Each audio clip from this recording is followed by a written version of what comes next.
நீலகிரி மாவட்டத்தில் வன விலங்குகளுக்காக அமைக்கப்பட்டுள்ள தண்ணீர் தொட்டியில் வந்து காட்டு யானைகள் தண்ணீர் குடிக்கும் காட்சி நெகிழ்ச்சியடைய வைப்பதாக உள்ளது.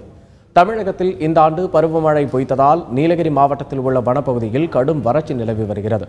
இதனால் முதுமலை, சிகூர், சிங்கார வனப்பகுதியில் உள்ள விலங்குகள் உயிரிழந்து வரும் நிலையில் வனப்பகுதியில் 50 இடங்களில் தண்ணீர் தொட்டிகள் அமைக்கப்பட்டு லாரிகள் மூலம் தண்ணீர் நிரப்பப்பட்டு வருகிறது.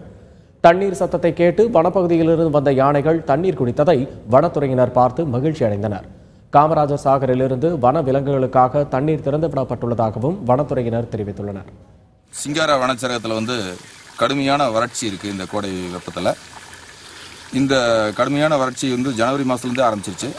இப்போ போன மாதத்துலேருந்தே நம்ம வன விலங்குகளுக்கெல்லாம் தண்ணீர் இல்லாமல் ரொம்ப திண்டாடுறதுனால இந்த மாதிரி குடிநீர் கால்நடைகளுக்காக கட்டப்பட்ட வனவிலங்குகளுக்கு கட்டப்பட்ட குடிநீர் தொட்டிகளில் தண்ணிகள் நிரப்பி இந்த கோடை வெப்பத்தை தணித்து அவங்களுக்கு வனவிலங்குகளுக்கான குடிநீர் தேவையை பூர்த்தி செய்கிறோம்.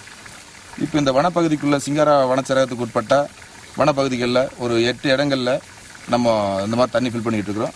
அதுபோக இன்னும் கூடி விரல் இன்னொரு 4 இடங்கள் செலக்ட் பண்ணியிருக்கோம். இதில் 12 இடங்கள்லையும் நம்ம தொடர்ந்து குடிநீர் வனவிலங்குகளுக்கு கோடை காலம் முடிவு வரைக்கும் கொடுக்கறத முடிவு பண்ணி விட்டு